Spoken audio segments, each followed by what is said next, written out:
قومی جانچ agency NIA نے 2 علیحدہ کیسوں کے ضمن میں آج جموں کشمیر کے مختلف مقامات پر چھاپے مارے۔ ذرائع کے مطابق NIA کی ٹیم نے CRPF کی مدد سے آری پورہ زیوان کے ایک مکین کے گھر پر چھاپا مارا، جو کہ غلام حسن کی کمپنی حسن روڈ کنسٹرکشن کمپنی میں بحیثیت ڈرائیور وابستہ ہے۔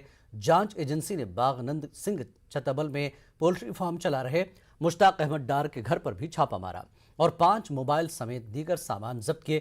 شیرگڑھی پولیس اسٹیشن حدود میں سولینا پائن کے رہائشی غلام محمد بٹ مرحوم کے بیٹے سہیل احمد کے گھر پر بھی کارروائی کی گئی۔ اس کے علاوہ نوہٹا کے بہاؤالدین صاحب میں محمد سلطان نجر کے بیٹے طاہر احمد نجر کے مکان پر بھی چھاپا مارا گیا۔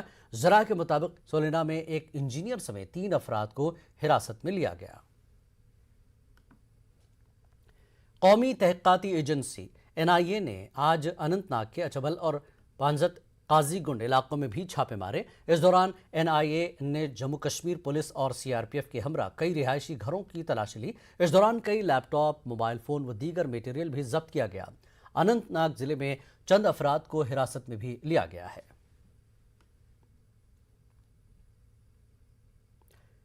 سینئر کانگریس لیڈر سیف الدین